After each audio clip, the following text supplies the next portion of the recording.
The Nephilim were described as a result of sons of God and the daughters of men coming together. They were also described as men of renown, and renown can have a positive connotation. Were the Nephilim at least partially responsible for the evil in the world and the subsequent global flood? Question mark.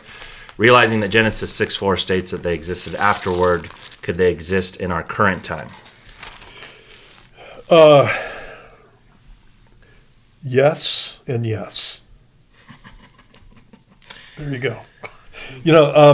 It's really interesting that in Genesis chapter 6, and you reference verse 4, but in verse 1 it says, "Now it came to pass when men began to multiply on the face of the earth, that daughters were born to them, and that the sons of God saw the daughters of men that they were beautiful, and took wives for themselves of all whom they chose," and that's where the Nephilim come from. And then in verse 5, after the verse you referenced, it says, "And the Lord saw that the wickedness of man was great in the earth, and that every intent of the thoughts of his heart was only evil continually.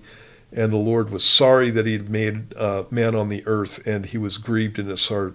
So the Lord said, I will destroy man whom I have created," and so on. But Noah found grace in the eyes of the Lord.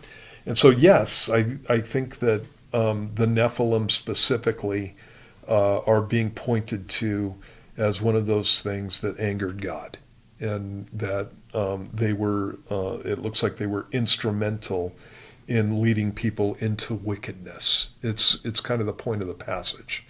And so I don't see a way to get away from that. Here's another thing. When you were talking about the passage says, "Those were the mighty men who were of old, men of renown," and you rightly said that it could have a negative connotation or a positive connotation. And I think that what's being stated here is what the pagans regarded as their mighty men and their men of renown were actually Nephilim.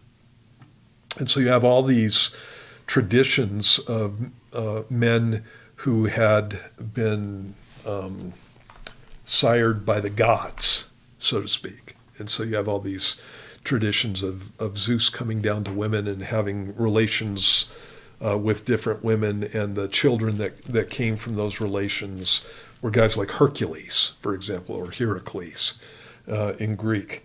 And there are some others that are less well known, but these guys are all considered to be mighty men, and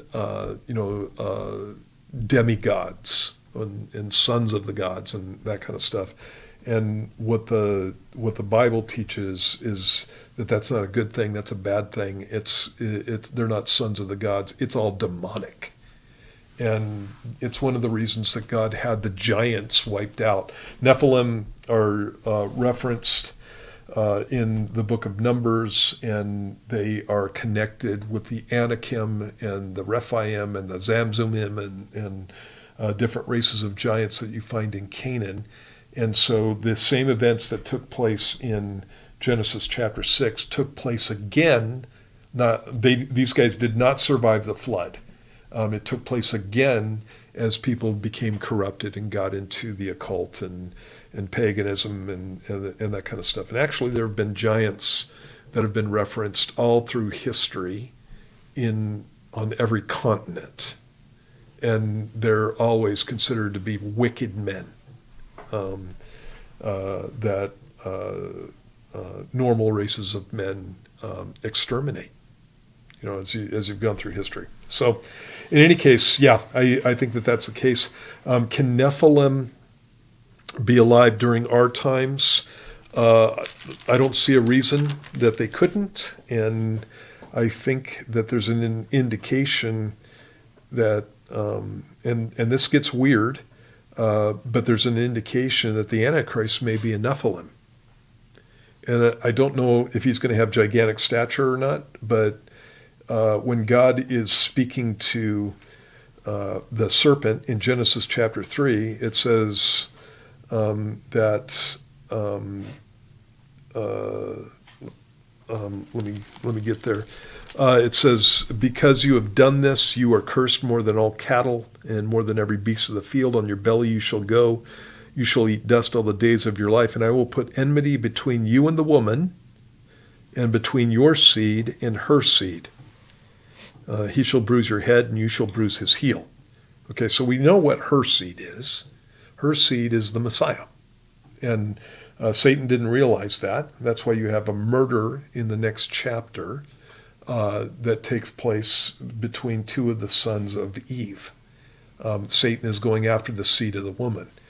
And as God revealed who the seed was that was going to crush his head, that's literally what it says there in Hebrew, Satan gets more and more specific on his attacks against the people of Israel and the tribe, and then the specific line of David, and all of that as Messiah is coming, and then finally Jesus himself, who was a son of David. And so we know what her seed is, and that's a human. That's the Son of God come down in human form, that was born of a woman from the line of David, right? That's what we got there. So what's the serpent's seed? Is the question there. Between your seed and her seed. So what's the serpent's seed? And most commentators will go through there and say, well, the serpent's seed is talking about that mass of humanity that is ungodly and yeah, they spiritualize it. Yeah, they spiritualize it. When the other one is not. Exactly.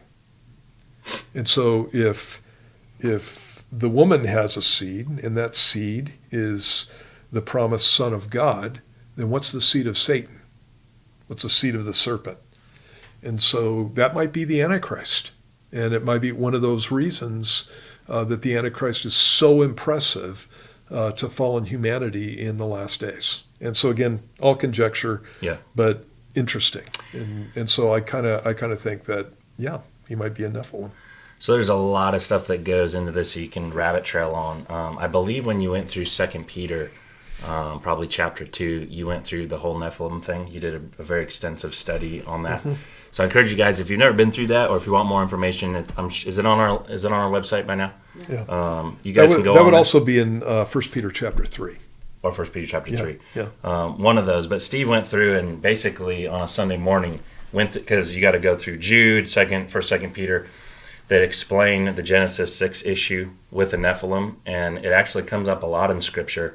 And there's a lot of good guys, even Calvary guys, that don't believe in this, and they try to make it, the Sethite view thing.